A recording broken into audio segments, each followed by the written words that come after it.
Innama kana sallallahu alaihi wasallam huwal aqibu liyakuna syar'uhu nasikhan li ghairihi minasy syara'i'i lal aqsu. Dan sesungguhnya Nabi sallallahu alaihi wasallam itu dianya al-aqib, pengiring, penyusul yang kemudian. Al-aqib sebagaimana yang disebutkan yang telah lalu, na'tul li Muhammad, itu merupakan naat bagi Muhammad. Dan al-aqib merupakan kesudahan segala nabi-nabi, sebagaimana yang disebutkan di dalam hadis, anal aqib fala nabiyya ba'di, aku adalah aqib kata Rasulullah, maka tidak ada nabi sesudahku. Di sini disebutkan dengan kata-kata innama kana, sesungguhnya.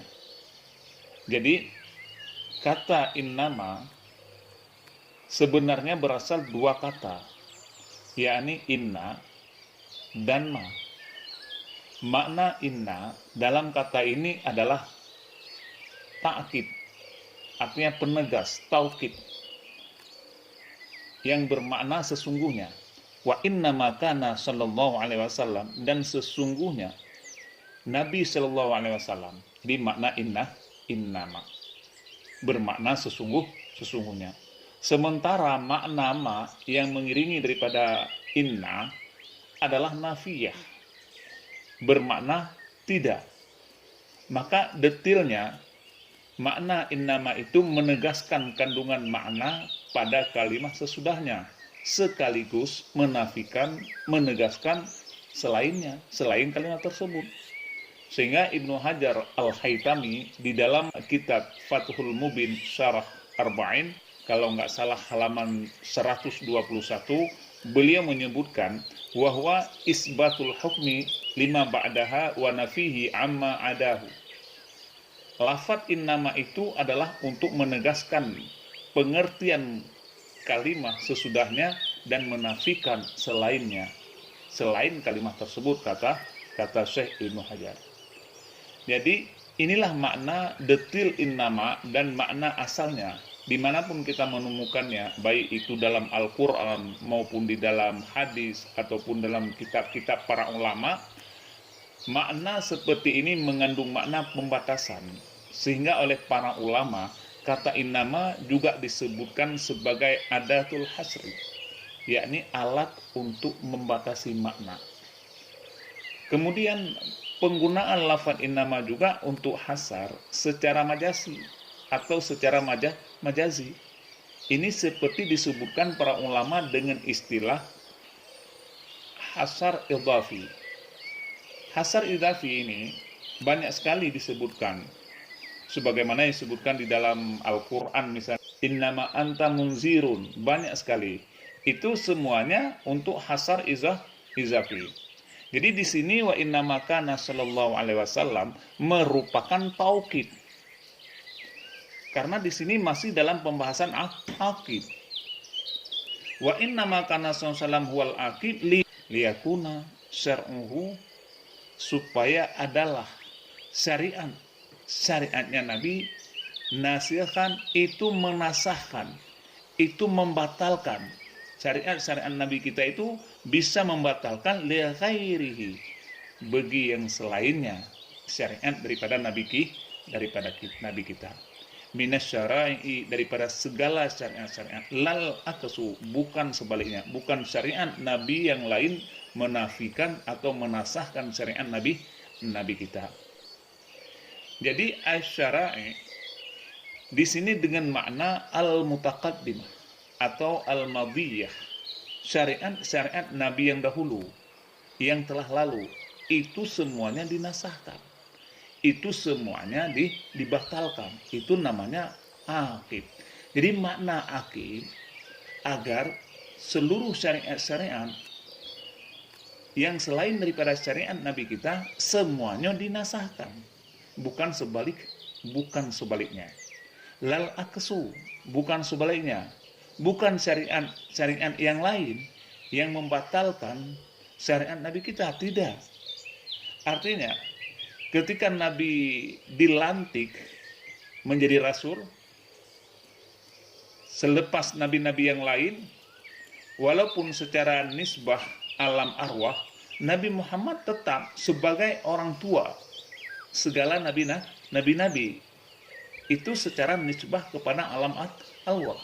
Tapi kalau dinisbah alam ajsam, alam reality lah, alam jasad atau alam tubuh, Nabi Muhammad cucu daripada Nabi Adam. Wali annahu, dan karena bahwa sungguhnya akib itu samami al-adhamah. Jadi akib merupakan buah yang besar. Artinya hasil yang cukup besar dari penghabisannya segala nabi-nabi, maka Nabi Muhammad lah itu merupakan samarah adhamah.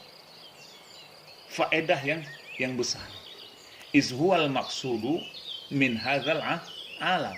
Karena dianya sallallahu alaihi wasallam itu memang maksud daripada ini alam. Memang diciptakan alam ini karena izhual maksudu, karena dianya sallallahu alaihi wasallam itu memang maksud daripada ini alam. Laulaka lima khalaqtul aflaq. Tidak akan diciptakan alam ini kalau seandainya bukan karena sallallahu alaihi wasallam. Jadi maqsudu min hadzal alam itu buah yang besar. Wasamaratu fil asya'i ta'ti akhiraha. Wasamaratu, padahal samarah, faedah ataupun buah, fil asya. Wasamaratu fil asya'i ta'ti akhir. Wasamaratu, padahal samarah, faedah ataupun buah, fil asya'i, pada asya, ta'ti akhiraha, pada sesuatu itu, ta'ti didatangkan, ia samarah, fi akhiraha, pada akhirnya asya. Jadi faedah sesuatu dia datang di akhir sesuatu. Faedah itu tidak datang di awal. Dia tidak datang selepas sesuatu.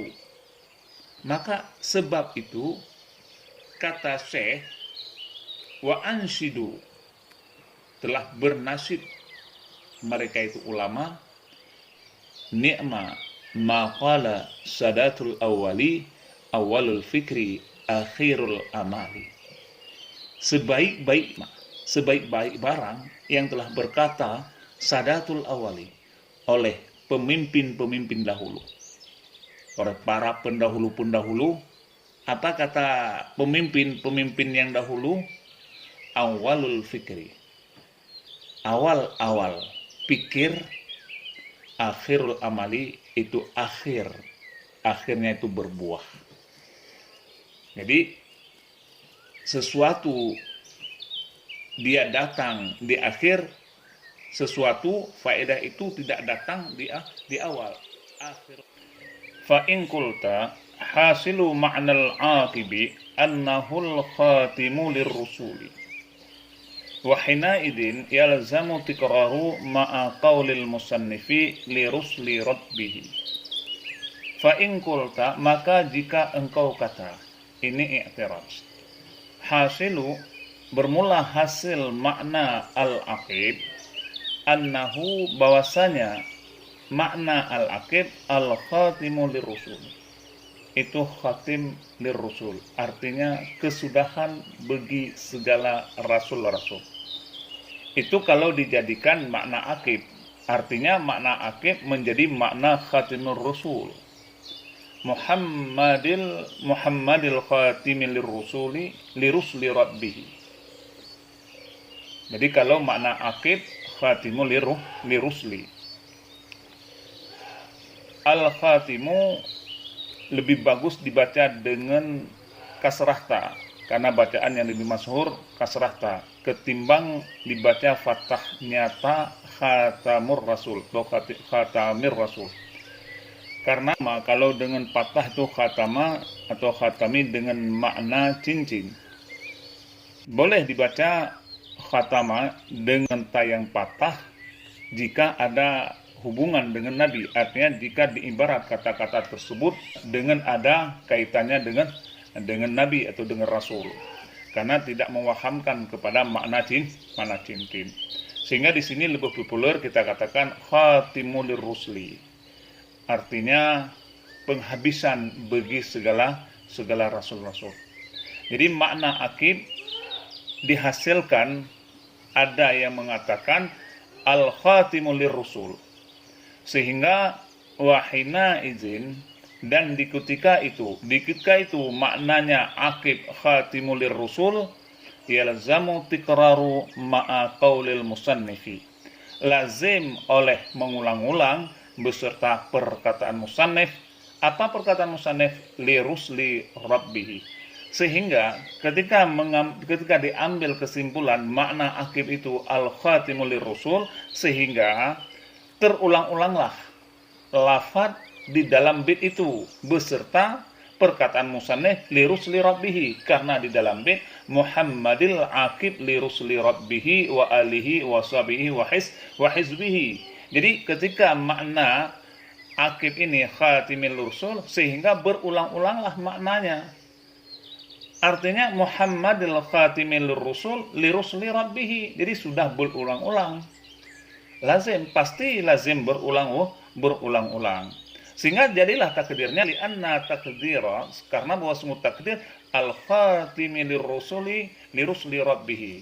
Muhammadil khatimur rusul li rusli rabbih. Jadi sudah berulang-ulang lafaz, berulang-ulang perkataan.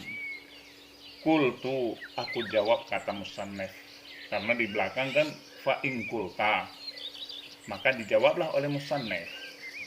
Yudfa'u zalika, ditolakkan akan demikian, itu tidak bisa. Di samping lazim berulang-ulang perkataan, nazamnya tidak bagus, ibarahnya bi'irtikabil tajridi, dengan perbuatan tajrid, dengan dikandang tajrid. Mana tadi mengkosongkan makna ujung nantinya. Nanti ujungnya tidak pas lagi nanti.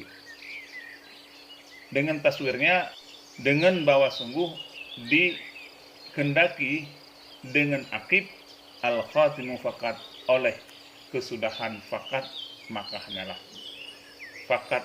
hanyalah ai biduni kaidin rusli, dengan tidak dikaitkan roh rasul.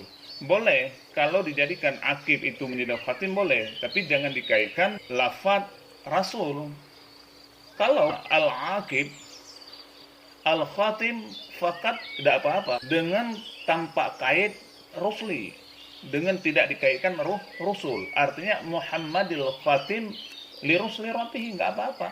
Tapi kalau makna akib al-khatim li rusli, sehingga sudah berulang-ulang daripada makna bait, itu tidak bagus lagi.